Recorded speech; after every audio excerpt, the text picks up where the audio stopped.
Thank you. My name is Marianne Thieme and I'm a member of parliament for the Party for the Animals in the Netherlands. And our party is the very first in the world to champion the rights of non-humans in the national parliament. However, there are other problems in the world aside from animal welfare.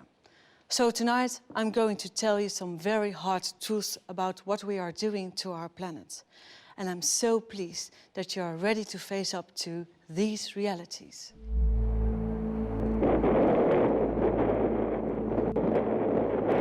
If you look at the 10 hottest years ever measured, they've all occurred in the last 14 years. The world is heating up fast and we have ourselves to blame.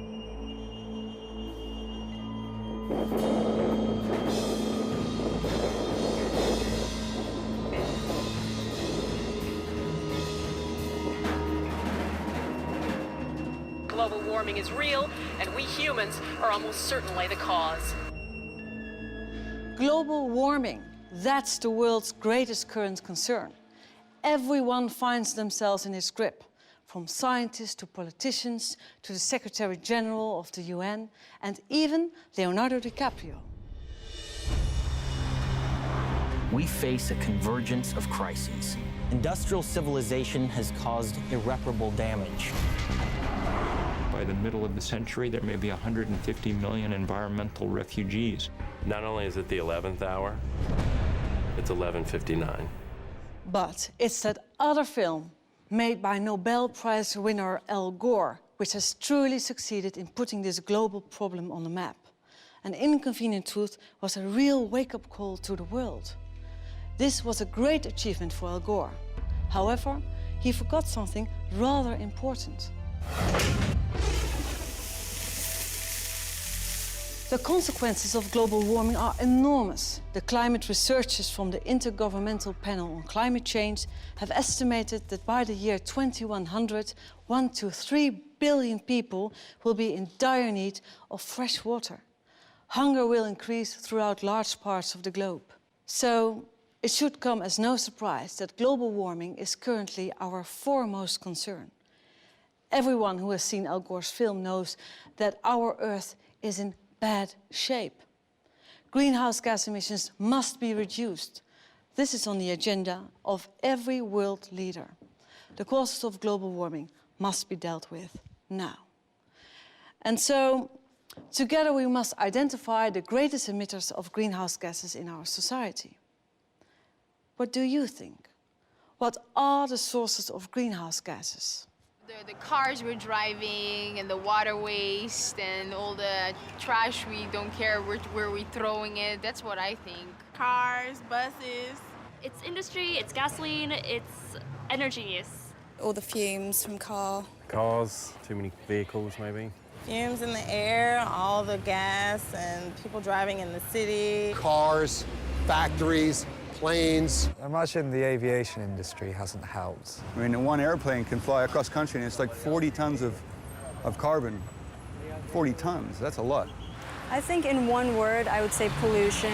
Coal power stations, gas power stations. People using more energy than they need to. We are wasting a lot of... An excessive use of gases. And also coal burning stations, especially in China. All the pollutants that we pump into the air day after day. Everyone says the same thing. It's the cars, the planes, the industrial plants. It's because we leave our lights on and take long showers. Always the same familiar answers. And, well, yes, of course it's true. But no one has yet won the grand prize. Because we're forgetting one extremely important factor. 18% of global greenhouse gas emissions are caused by livestock farming. That might surprise you. Farmed animals, 18%. And guess what percentage of total global emissions are caused by transport? 13%. Just think. All the cars, tractors, trucks, ships and planes in the world added together emit fewer greenhouse gases than livestock farming. Oh, really? Wow, I thought it was mostly cars. Wow. Wow. Livestock. That's crazy. So more than the cars. Are you serious? Yeah, I didn't know that. That's insane. No, I did not know that. No. That's news to me. I've never heard that. I'd never heard the livestock connection, no. Well, I knew there was some. I had no idea it was that extensive. How does it come from livestock exactly? What do you call cow farts? What do you call that? Okay. Yeah, the methane gas coming from the cows. Yeah. It's cow shit, right? Doesn't cow poop? It's what the emissions, right? I thought it was just fat people in the South here in America, but no, apparently it's cattle as well. It's quite worrying. Okay. But I saw an article that say because the cow, what they fast, and then actually the fasting make the global warming. Yeah. But how can it be that farm animals place a heavier burden on the environment than the entire transport sector worldwide? Well, actually, it's rather simple.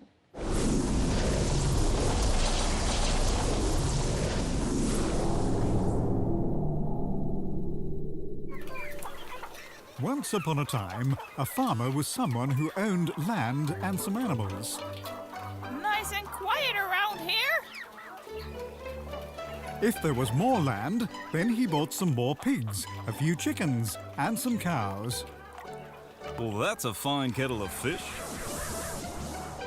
You know what? All that grubbing around outside takes far too long. We're going to fatten you up and fast. It's not a fairy tale storybook. You're there to be eaten.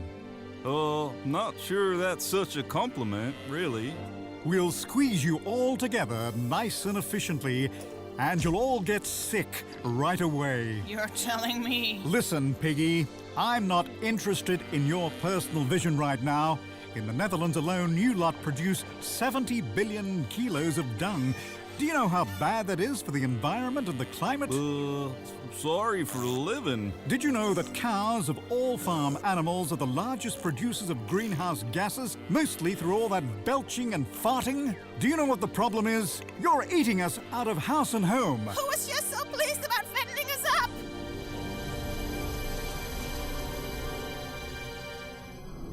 But all that food has to come from somewhere, doesn't it?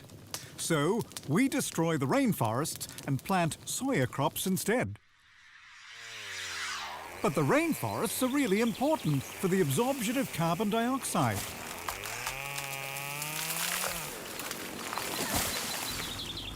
And then we spray the stuff with pesticides, and we ship the soya off to Europe, where it ends up in your feeding troughs. So well organized. What are you people up to? Well, that's not our fault. Who actually wants to eat meat anyway? The consumer, okay?